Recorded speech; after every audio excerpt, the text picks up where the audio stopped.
Our ancestors, during the height of the Khmer Empire, an era where power and prosperity flourished, witnessed the beginning of the constructions of historic sites and the conquest of land across Southeast Asia, marking an unforgettable period in the region's history.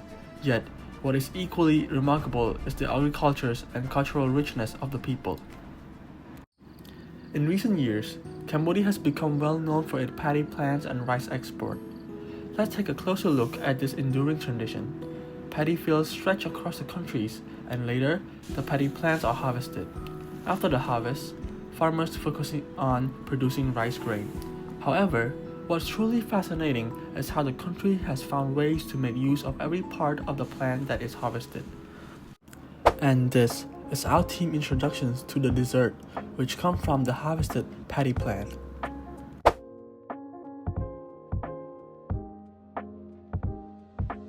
Bro, I'm so hungry, man. I want to find something to eat. Like a dessert. What should I eat? Maybe bok. Why make a bok when you can bok me instead?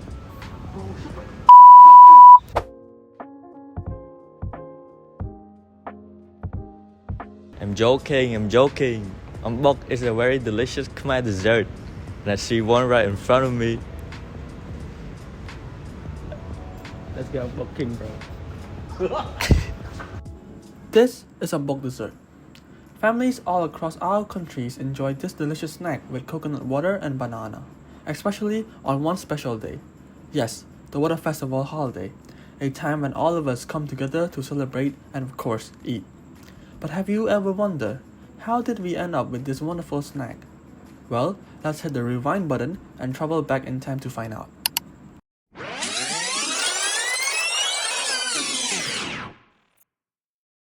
National and international tourists has all witnessed this sight on their way to visit Siem Reap province. What are they doing, you wonder? This is bok bok, or flattening rice. But this thing right here is called tabal, and that's what we're going to focus on today. You see, there are many ways to pound the rice. A long time ago, we used a bat and a bowl to pound the rice by hand. However, these days, we use a motor, usually semi-tractors from agriculture, to power these machineries. But today, we'll be talking about something in between. This is a foot-operating rice pounder. This genius device uses a long rod and the force of gravity to multiply the power that can be generated. Now let's try to understand this type of pounder in depth. Okay, enough pounding. The structure consists of two supports. The larger one, at one end of the tabal, is designed to help the operator by supporting the weight and providing a handle. The middle supporting structures, or fulcrum beam, is lower and acts as a pivot point, allowing the tabal to work like a seesaw. This part has a hinge that is not permanent, so it can rotate, and yes, the pestle side is normally longer than the weighted side. So, we can easily divide the tabal into two main parts, the pestle side and the weighted side. The pestle side is where the foot pedal is located. This is where the operator stands and where our external force is applied. Now, the weighted side of course has a hammer-looking end. It's heavy, about 5 to 10 kilograms, and acts as a hammer to pound the patties. There's also a short stick that goes through the main rod to connect everything.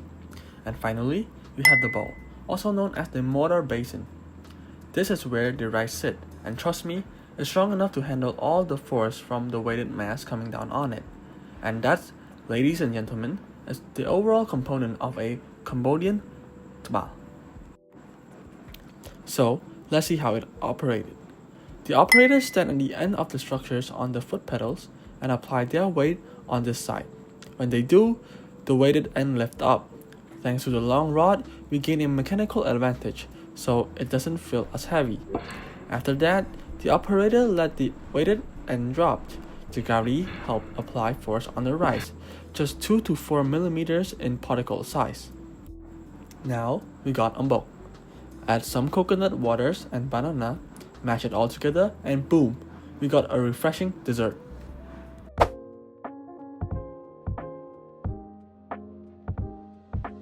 Finally, Here is our model. Let's take a closer look. You can see all the components are present, and yes, it's functional. Now let's do a practical exercise with it. Here, someone is applying force on the foot pedal. The weighted end mass is normally 5 to 10 kilograms. The weighted end of the mass of ours is 3 kilograms. So, how much force would you need to apply to make this happen? A traditional rice pounder level is like the one in the image. It's used in a village. The length of the effort arm from the fulcrum to the far right ends where the user steps is about 0.75 meters. The load arm from the fulcrum to the pounding end on the left is 0.50 meters. But ours is a smaller replica. The length of the effort arm from the fulcrum to the far right end where the user steps is 0.42 meters. The load arm from the fulcrum to the pounding end on the left is 0.28 meters. So here's the question. What is the mechanical advantage of this lever? If the user applies a force of 100 newtons on the effort arm, how much force is exerted on the load? Why is it easier to use a longer effort arm in this setup?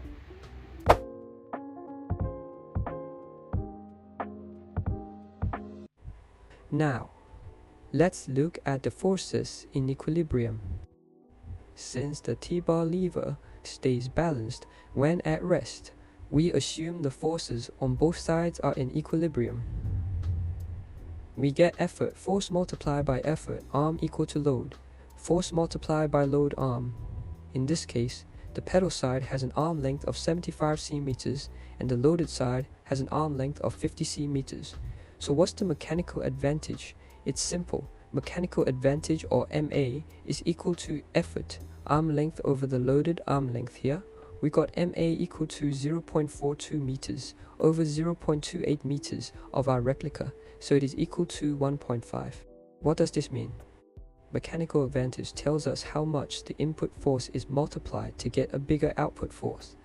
So if the user applies 100 Newton on the effort arm, the force unload equal to 100 Newton multiplied by 1.8 or 1.5 equal to 150 Newton.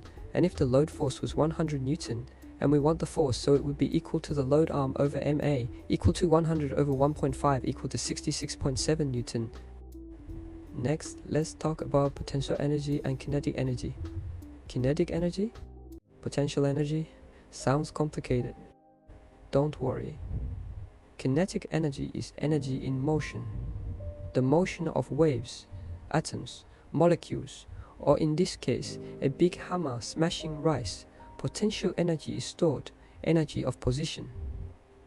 When the operator presses the foot pedal, the pedal is lifted, storing gravitational potential energy, PE. When the user releases the pedal, this energy converts into kinetic energy, KE, delivering a strong impact force onto the rice. So here, we got potential energy equal to mass multiplied by gravity force, multiplied by height equal to 3 kg, multiplied by 9.8, multiplied by 0.3. We get the PE equal to 8.82 joule. Since the pedal drops freely under gravity, about 8.82 joules of energy is converted into kinetic energy just before impact. Finally, the impact force. We use the work energy principle, assuming the pedal stops within a very short distance around 1 cm after hitting the rice.